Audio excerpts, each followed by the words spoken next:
Assalamualaikum warahmatullahi wabarakatuh.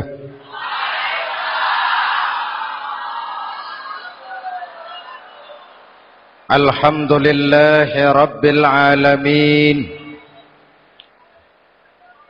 Wassalatu wassalamu ala asyrafil mursalin Sayyidina wa maulana Muhammadin wa ala alihi wa sahbihi ajma'in, amma ba'du. Saudara-saudara kaum muslimin yang berbahagia, hadirin, kesempatan malam ini saya ingin cerita akhirat saja. Sudah pernah ke akhirat belum? Mau? Kalau mau saya daftar, besok berangkat. Salah satu rukun iman yang 6, percaya kepada adanya akhirat. Satu saat alam ini akan hancur sehancur-hancurnya. Bumi, gempa, gunung, meletus, air laut tumpah ke darat. Planet-planet bertabrakan, halilintar menyambar, angin topan bertiup. Semua yang bernama hidup mati, itu kiamat. Lalu kita akan dibangkitkan di padang mahsyar, dibangkitkan dari kubur kita masing-masing. Dan subhanallah, pada saat bangkit dari kubur itu, keadaan muka kita ini menurut satu riwayat berubah menurut amalan kita masing-masing. Jangan heran nanti ada yang dibangkitkan dari kuburnya itu mukanya berubah jadi muka tikus. Hebat sekali, badannya badan manusia, tangannya tangan manusia, mukanya muka tikus. Sebab apa? Sebab waktu di dunia amalannya amalan tikus. Apa amalan tikus itu? Suka menggeragoti barang yang disimpan rapi-rapi.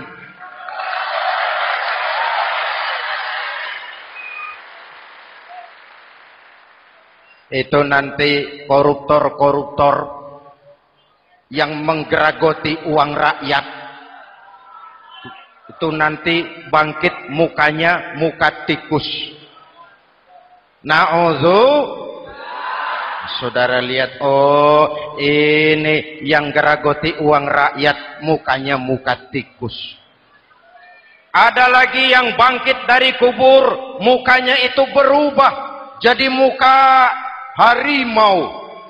Kenapa? Waktu di dunia amalannya amalan harimau. Apa harimau itu? Mau menang sendiri, keras kepala, kupeh. Di mana ada hutan, rajanya pasti harimau. Padahal hutan belum pernah bikin pemilihan umum. Betul? Tapi harimau tidak peduli ada pemilihan umum atau tidak, saya raja hutan. Setelah naik jadi raja di hutan, harimau bukan melindungi rakyatnya, malah makanin rakyatnya.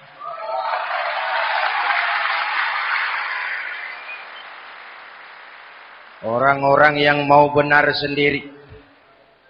Ada lagi yang bangkit dari kubur gagah, mukanya muka ketek. Sebab apa? Waktu di dunia amalannya amalan ketek. Apa ketek itu? Rakus, serakah, tamak. Coba, ketek itu kasih pisang dimakan, berikan lagi, pegang, berikan lagi, kakinya yang megang, temannya diberikan, masih dirampas juga.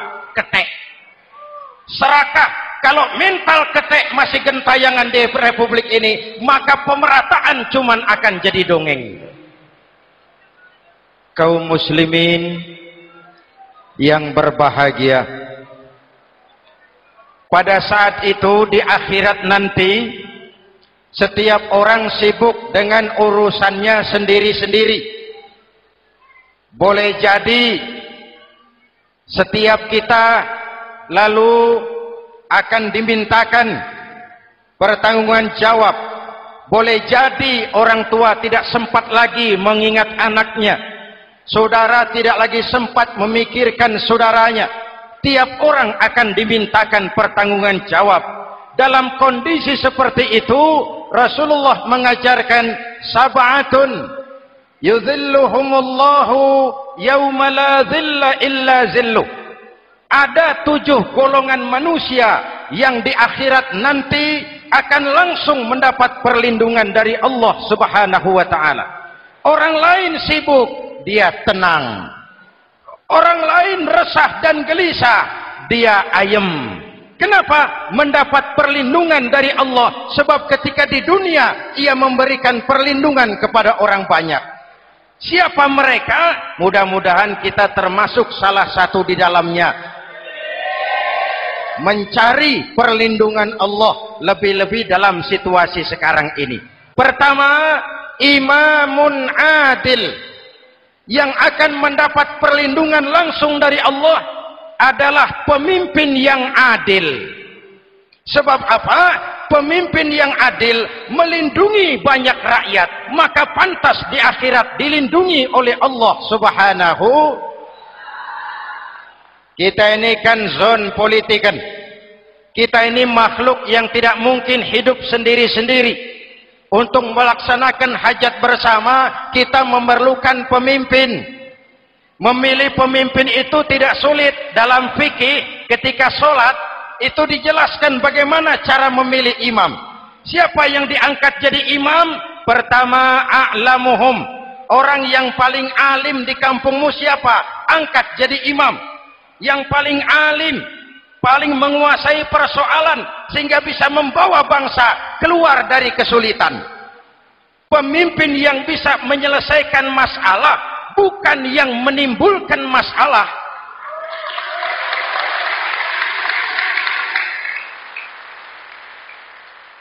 Apalagi kalau pemimpinnya jadi masalah, bagian dari masalah. Ini namanya pengurus jadi urusan. A'lamuhum.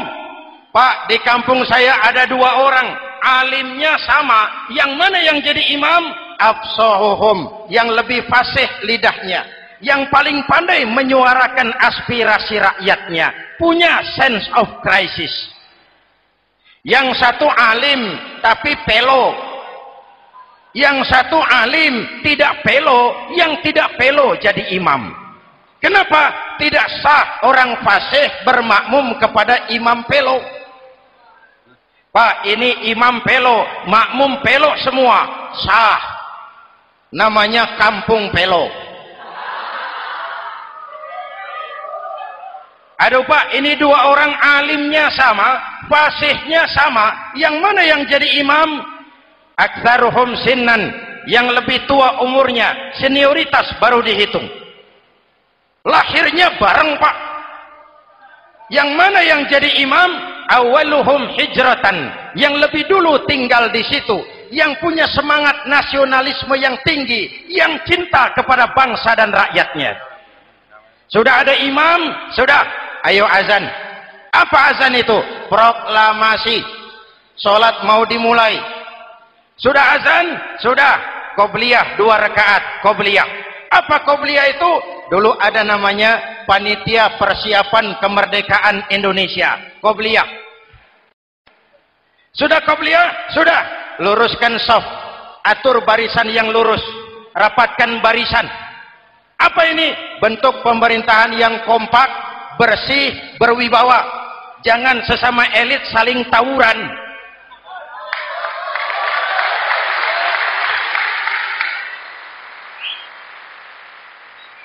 Luruskan shaf. Lalu shaf yang terdepan hendaknya diisi orang yang sedikit alim. Tidak perlu alim betul, sedikit alim. Maksudnya apa? Kalau imam keliru dia bisa tegur. Kalau imam salah dia bisa tegur. Kalau imam batal dia bisa gantikan. Ini wakil-wakil makmum. DPR, DPRD. wakil-wakil makmum. Sudah. Ayo imam, pimpin sholat. Sepakati dulu, kita mau sholat apa? Rakaatnya berapa? Surah yang mau dibaca apa? Pakai sujud tilawah apa tidak? Supaya makmum tidak kaget-kagetan. Rakyat harus dikasih tahu pemimpinnya mau kemana, visinya apa, supaya makmum ikutnya ikhlas. Jelas? Hadirin yang saya hormati, kita memerlukan pemimpin yang adil, yang menaungi rakyatnya, sehingga dengan demikian nanti mereka akan dinaungi langsung oleh Allah Subhanahu. Mudah-mudahan Allah memberikan kepada kita rakyat dan bangsa Indonesia ini pemimpin yang adil. Saya yakin perjalanan waktu akan mengantarkan kita di mana orang-orang akan terbuka topengnya, sehingga akan jelas mana pembela rakyat, mana penyengsara rakyat.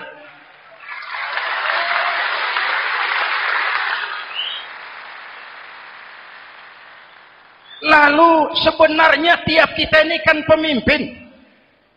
Pak Lurah pemimpin di kelurahannya, Pak Camat pemimpin di kecamatannya, kepala suami pemimpin di rumah tangganya, anak muda pemimpin bagi dirinya, dan setiap kita akan dimintakan pertanggungan jawab tentang apa yang kita pimpin. Marilah setiap kita berusaha menjadi pemimpin yang adil. Satu. Yang kedua, syab nasya'a fi ibadatillah, anak muda yang tekun beribadah kepada Allah. Amin.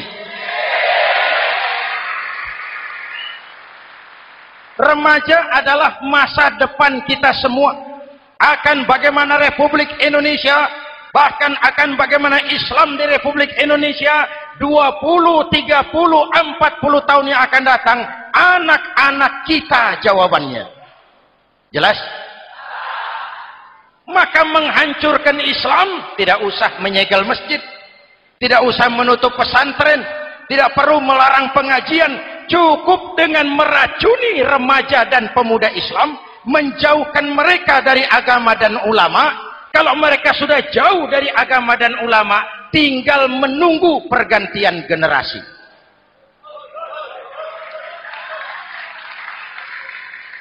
Maaf, kalau yang sudah 60 tahun ke atas itu saya anggap angkatan selamat, generasi tanda seru. Insya Allah mantap akidahnya, tidak goyah imannya. Tapi yang 30 tahun ke bawah, adik-adik saya ini, the next generation, kalian yang jadi pilot project. Hei remaja-remaja Islam, kalau mau jadi remaja dan pemuda modern, jangan dekat-dekat ke masjid kuno. Masjid khusus 70 tahun ke atas. Baca Quran kampungan, ngaji urusan akhirat. Seiring dengan itu, modernisasi diartikan dengan westernisasi. Kau tidak bisa jadi pemuda modern kalau semua yang datang dari barat belum kau telan mentah-mentah. Kau harus bisa bergaul seperti orang barat, berpakaian seperti orang barat, berumah tangga seperti orang barat, makan minum seperti orang barat. Kalau nyanyi lagunya lagu barat yang orang lain nggak ngerti, kamu juga nggak tahu. Mengalirlah narkoba dalam segala bentuknya. Maka muncullah generasi-generasi santai, generasi-generasi salon yang mencoba mencari pelarian hanya dengan kesenangan sesaat, tapi menghancurkan masa depan yang pasti.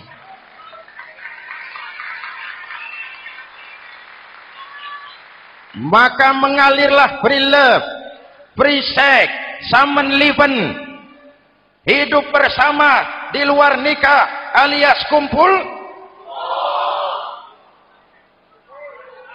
Ya sama saja, kumpul kebo, kumpul embek itu sama.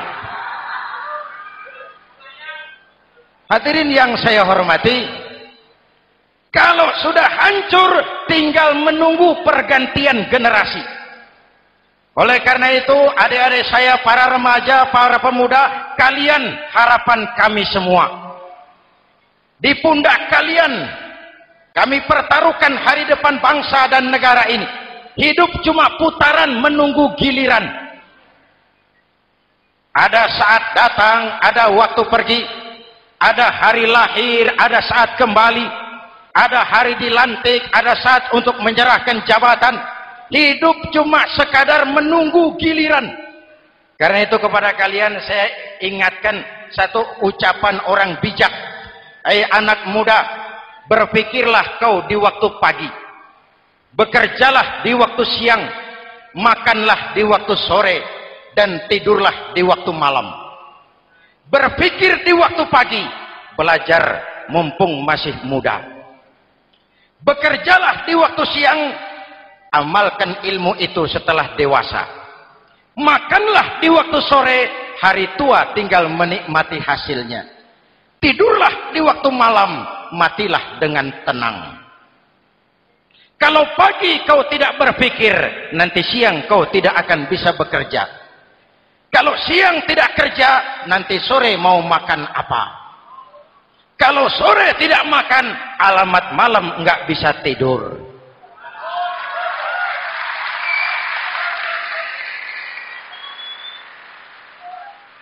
Kalau waktu remaja, waktu muda maunya santai-santai saja, dewasanya bingung. Kalau dewasanya bingung, hari tua terlunta-lunta. Kalau hari tua terlunta-lunta, matinya menteleng. Maka lebih baik makan singkong betulan daripada makan roti mimpi.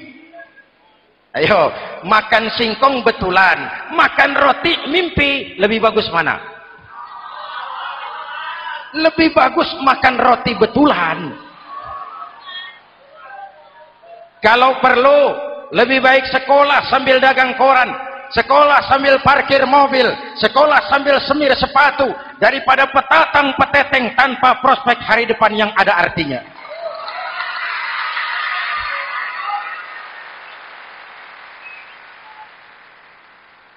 Inilah golongan kedua yang nanti akan langsung mendapat perlindungan dari Allah. Anak muda yang tekun ibadah. Kalau orang tua tekun ibadah, pantas.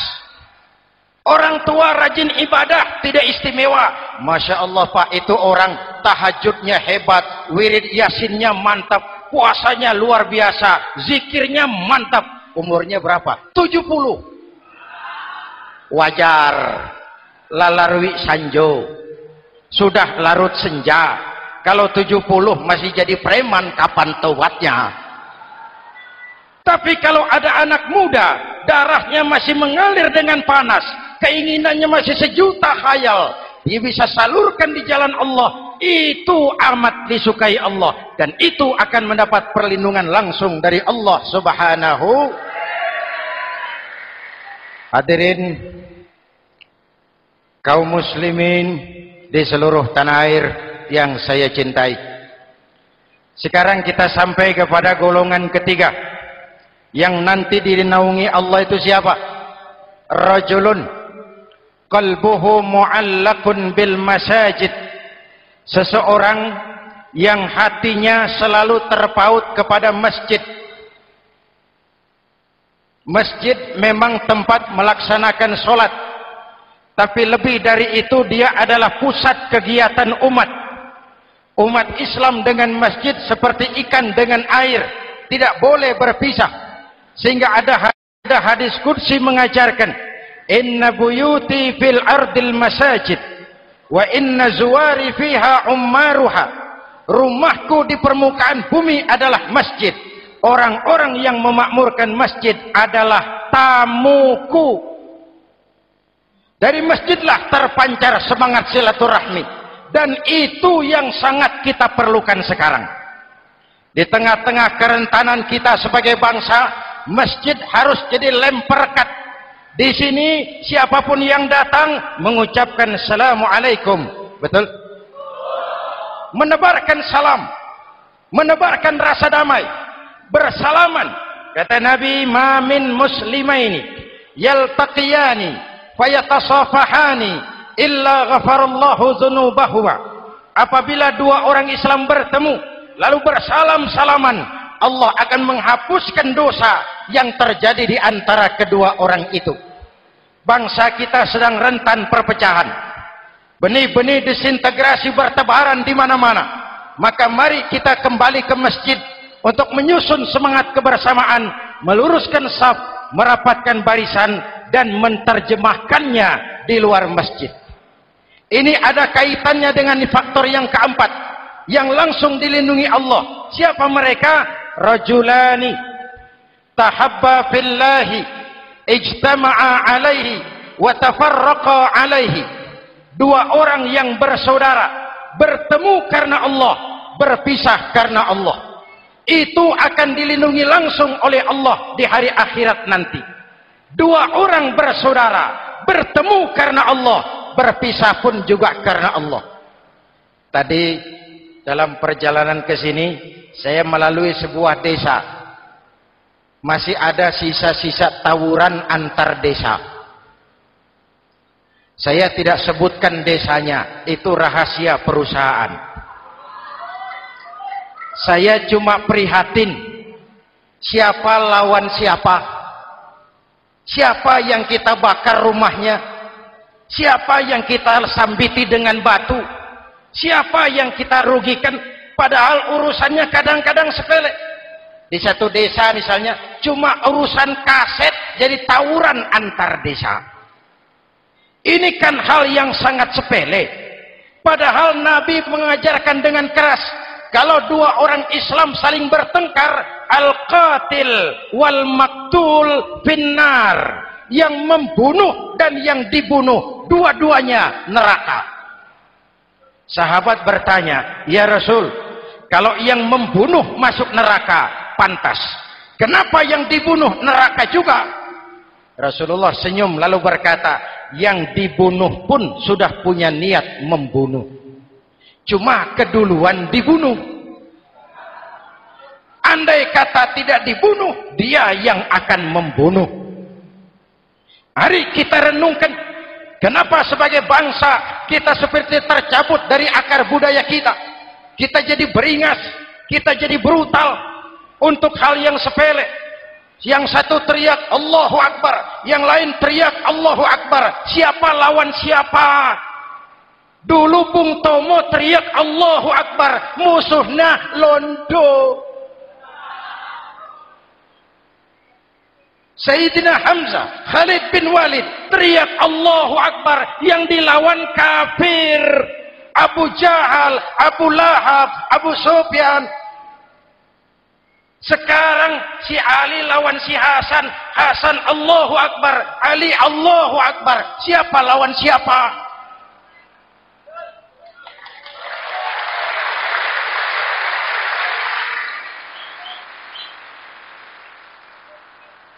Kenapa kita jadi begitu mudah menggunakan nama Tuhan untuk melampiaskan ambisi pribadi? Kenapa Allahu Akbar yang begitu sakral kita lepas cuma untuk pelampiasan sebuah dendam? Dua orang yang bersaudara bertemu karena Allah, berpisah karena Allah. Itu ukurannya. Kau di jalan Allah, kau saudaraku. Keluar dari jalan Allah, selesai persaudaraan sampai di sini.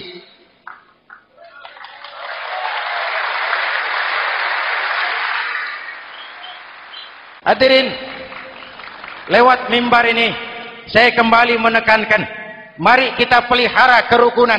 Pertama, rukun antar umat seagama, sesama muslim harus bersatu. Yuk kita rukun, yuk kita kompak, yuk kita bersatu, yuk. Sesama muslim, kaos boleh berbeda, boleh, jaket boleh tidak sama, silakan. Paham politik boleh berbeda, boleh. Kau lewat sana, saya lewat sini, nanti kita ketemu di sana. Betul? Mari lapang dada menerima perbedaan, tetapi mengarah kepada satu tujuan yang sama. Walaupun bineka, kita ini tunggal. Seperti dilatih di masjid ini. Dua orang yang bersaudara, bertemu karena Allah, berpisah karena Allah. Hati-hati, di masyarakat sekarang ini kan lebih banyak tukang kompor daripada tukang lem. Tahu tukang kompor? Hangati sana, panasi sini, bakar sana, sulut sini, terbakar kita, dia lari tepuk tangan. Udah capek kita rakyat diobok-obok, udah capek kita rakyat dialamatkan, dijadikan address. Semua kalau pidato demi rakyat, untuk rakyat, buat rakyat, padahal nggak pernah kenal sama rakyat. Kita cuma jadi alamat. Mari kita kokohkan akar kebersamaan. Kita sama-sama anak Ibu Pertiwi.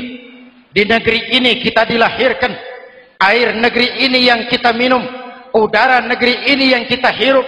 Kalian remaja, kalian pemuda lebih bertanggung jawab karena kalian anak Ibu Pertiwi. Hadirin yang saya hormati, maka tetaplah jaga semangat kebersamaan. Ini yang keempat. Yang kelima, rajulun zakarallaha khalian fafadat ainahu. Seseorang yang mengingat Allah dalam kesunyian lalu berlinang air matanya. Tengah malam, dikala orang sedang tidur, dia bangun munajat, gemersik tikar tersentuh tangan, laksana lambayan tangan malaikat maut datang hendak merenggut nyawa. Terbayang dosa yang pernah dia kerjakan, air mata berurai membasahi pipi tanpa terasa. Orang yang munajat semacam itu nanti langsung mendapat perlindungan dari Allah Subhanahu. Saya pernah baca hadis qudsi, merinding bulu kuduk saya mendengar hadis qudsi ini. Terbayang Indonesia saya, Indonesiaku, Indonesiamu, Indonesia kita semua. Apa kata Allah dalam hadis qudsi? Inni la ahammu bi'azabi ibadi. Kadang-kadang aku muak melihat tingkah laku manusia. Aku kepengen turunkan azab. Kalau azab turun di bumi, kita sudah merasakan banjir di mana-mana. Manado banjir, Sumatera Barat banjir, Jambi banjir, Bengkulu, tanah longsor di Purworejo, Cilacap banjir, Sukabumi gempa, Pandeglang gempa, ekonomi terpuruk, antar kampung tawuran, antar elit di atas tawuran.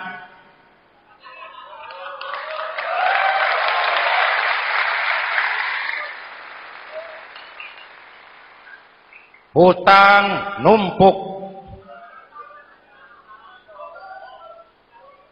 40% APBN kita ini sekarang cuma untuk bayar hutang.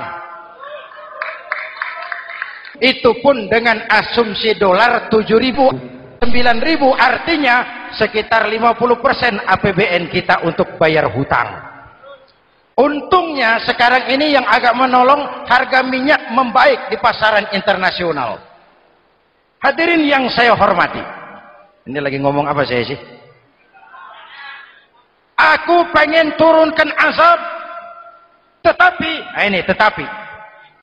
kata Allah, ketika aku melihat orang-orang tua yang sujud di keheningan malam, bayi-bayi tanpa dosa masih menyujud.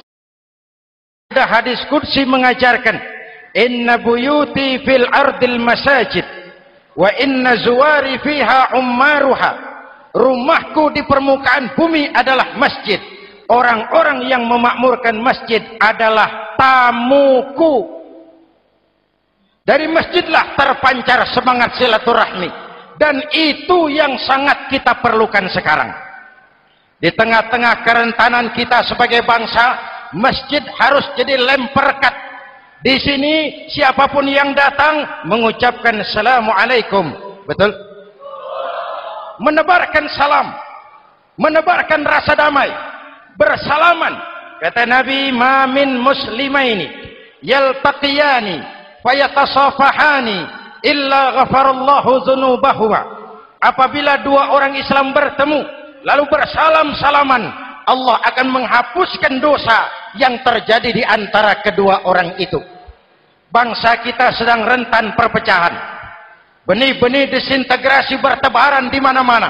Maka mari kita kembali ke masjid untuk menyusun semangat kebersamaan, meluruskan saf, merapatkan barisan, dan menerjemahkannya di luar masjid. Ini ada kaitannya dengan faktor yang keempat yang langsung dilindungi Allah. Siapa mereka? Rajulani tahabba fillahi ijtama'a alaihi wa tafarraqa alaihi.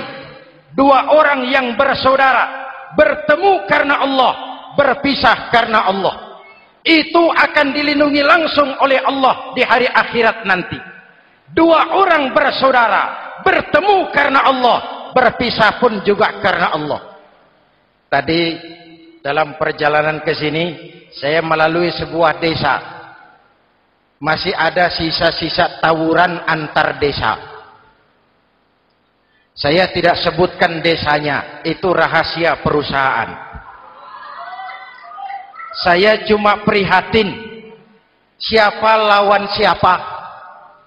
Siapa yang kita bakar rumahnya, siapa yang kita sambiti dengan batu, siapa yang kita rugikan, padahal urusannya kadang-kadang sepele. Di satu desa misalnya cuma urusan kaset jadi tawuran antar desa. Ini kan hal yang sangat sepele. Padahal Nabi mengajarkan dengan keras, kalau dua orang Islam saling bertengkar, al-qatil wal maktul finnar. Yang membunuh dan yang dibunuh, dua-duanya neraka. Sahabat bertanya, ya Rasul, kalau yang membunuh masuk neraka, pantas. Kenapa yang dibunuh neraka juga? Rasulullah senyum lalu berkata, yang dibunuh pun sudah punya niat membunuh. Cuma keduluan dibunuh. Andai kata tidak dibunuh, dia yang akan membunuh. Mari kita renungkan, kenapa sebagai bangsa kita seperti tercabut dari akar budaya kita. Kita jadi beringas, kita jadi brutal untuk hal yang sepele. Yang satu teriak Allahu Akbar, yang lain teriak Allahu Akbar. Siapa lawan siapa? Dulu Bung Tomo teriak Allahu Akbar, musuhnya londo. Sayyidina Hamzah, Khalid bin Walid teriak Allahu Akbar, yang dilawan kafir. Abu Jahal, Abu Lahab, Abu Sufyan. Sekarang si Ali lawan si Hasan, Hasan Allahu Akbar, Ali Allahu Akbar. Siapa lawan siapa?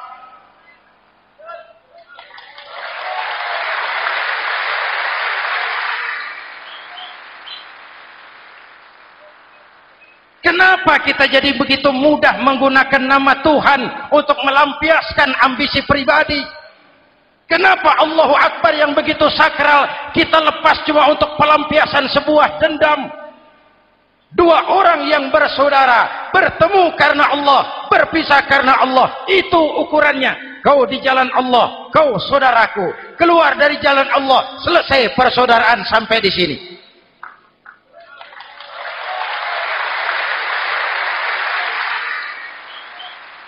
Hadirin, lewat mimbar ini saya kembali menekankan, mari kita pelihara kerukunan. Pertama, rukun antar umat seagama, sesama muslim harus bersatu. Yuk kita rukun, yuk kita kompak, yuk kita bersatu, yuk. Sesama muslim, kaos boleh berbeda, boleh, jaket boleh tidak sama, silakan. Paham politik boleh berbeda, boleh. Kau lewat sana, saya lewat sini, nanti kita ketemu di sana. Betul? Mari lapang dada menerima perbedaan, tetapi mengarah kepada satu tujuan yang sama. Walaupun bineka, kita ini tunggal. Seperti dilatih di masjid ini. Dua orang yang bersaudara, bertemu karena Allah, berpisah karena Allah. Hati-hati, di masyarakat sekarang ini kan lebih banyak tukang kompor daripada tukang lem. Tahu tukang kompor? Hangati sana, panasi sini, bakar sana, sulut sini. Terbakar kita, dia lari tepuk tangan. Udah capek kita rakyat diobok-obok. Udah capek kita rakyat dialamatkan, dijadikan address. Semua kalau pidato demi rakyat, untuk rakyat, buat rakyat, padahal nggak pernah kenal sama rakyat.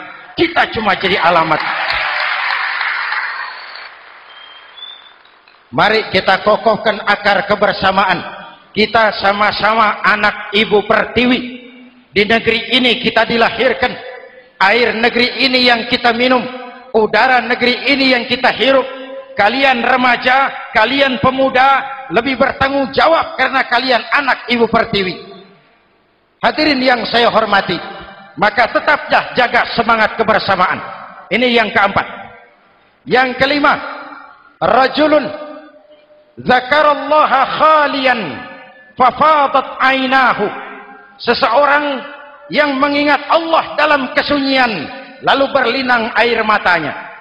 Tengah malam, dikala orang sedang tidur, dia bangun munajat, gemersik tikar tersentuh tangan, laksana lambaian tangan malaikat maut datang hendak merenggut nyawa.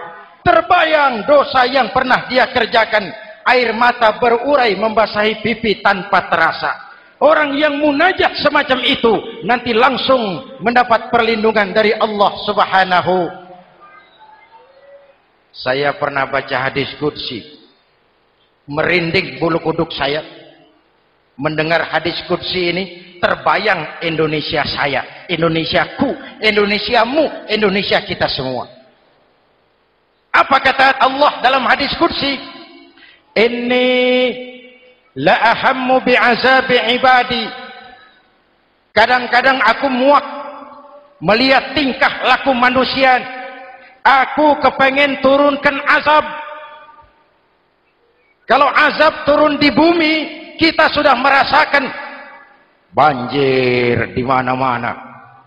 Manado banjir, Sumatera Barat banjir, Jambi banjir, Bengkulu, tanah longsor di Purworejo, Cilacap banjir, Sukabumi gempa, Pandeglang gempa, ekonomi terpuruk, antar kampung tawuran, antar elit di atas tawuran.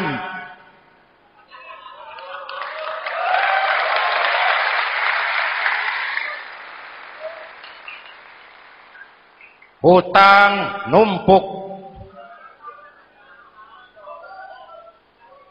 40% APBN kita ini sekarang cuma untuk bayar hutang. Itu pun dengan asumsi dolar 7.000, 9.000, artinya sekitar 50% APBN kita untuk bayar hutang. Untungnya sekarang ini yang agak menolong, harga minyak membaik di pasaran internasional. Hadirin yang saya hormati, ini lagi ngomong apa saya sih? Aku pengen turunkan azab, tetapi kata Allah, ketika aku melihat orang-orang tua yang sujud di keheningan malam, bayi-bayi tanpa dosa masih menyusu, binatang ternak melata mencari makan, murkaku surut, azab aku tarik kembali. Ayo renungkan hadis ini. Allah mau marah nggak jadi, azab ditarik, kesulitan diangkat, pertolongan datang, ada yang meredam murka Allah. Allah mau marah nggak jadi. Kenapa? Orang-orang tua yang tengah malam sujud sambil berlinang air mata, itu yang meredam murka Allah, yang ikhlas menangis kepada Allah, bukan menangis berdasarkan pesanan. Ini kan sekarang apa yang nggak bisa dipesan? Istighosah pesanan, demo pesanan, 10.000 berangkat. Ngerti apa enggak urusan soal lain.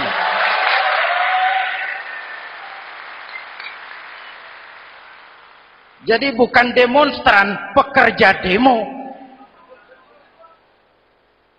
Orang tua yang ikhlas nangis kepada Allah di keheningan malam, kita hutang jasa kepada orang-orang tua yang ikhlas seperti itu.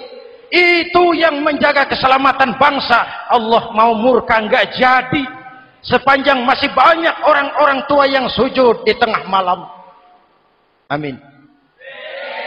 Yang kedua, bayi tanpa dosa masih menyusu. Tanpa dosa. Binatang melata mencari makan. Sekarang bagaimana kesulitan, enggak mau panjang.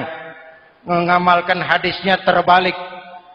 Yang disuruh itu orang tua tengah malam sujud, bayi tanpa dosa nyusu. Sekarang ini orang tua tengah malam nyusu, bayi tanpa dosa dibuang ke tempat sampah. Akibat pergaulan bebas, bayi tanpa dosa dibuang ke tempat sampah. Orang tua tengah malam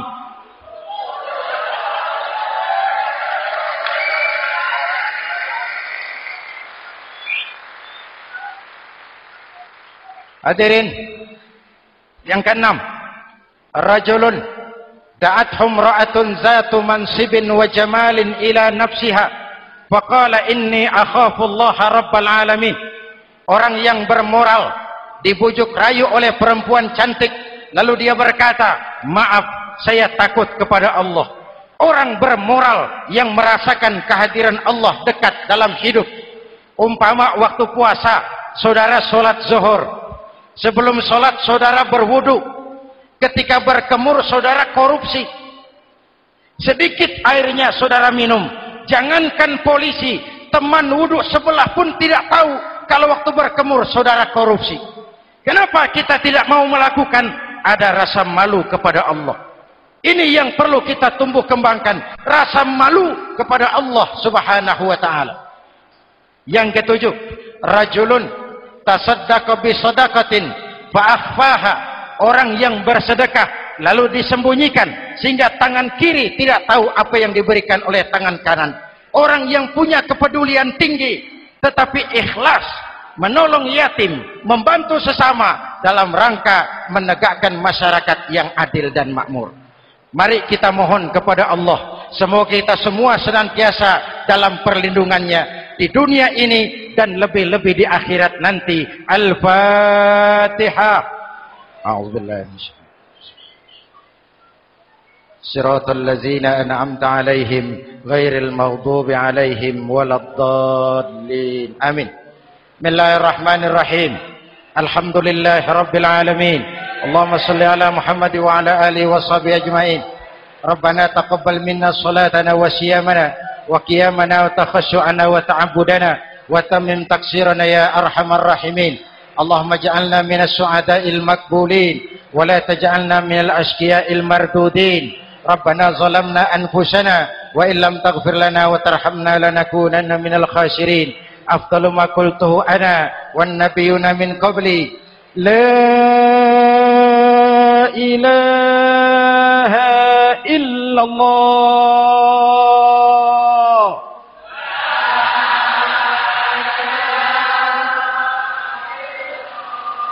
La ilaha illallah.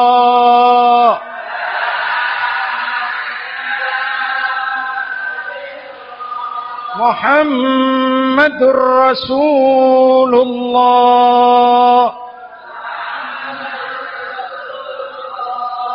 Kalimatu haqqin 'alaiha nahya wa 'alaiha namut wa 'alaiha numashu insyaallah minal aminin wa akhiru da'wana alhamdulillahi rabbil alamin. Assalamualaikum warahmatullahi wabarakatuh.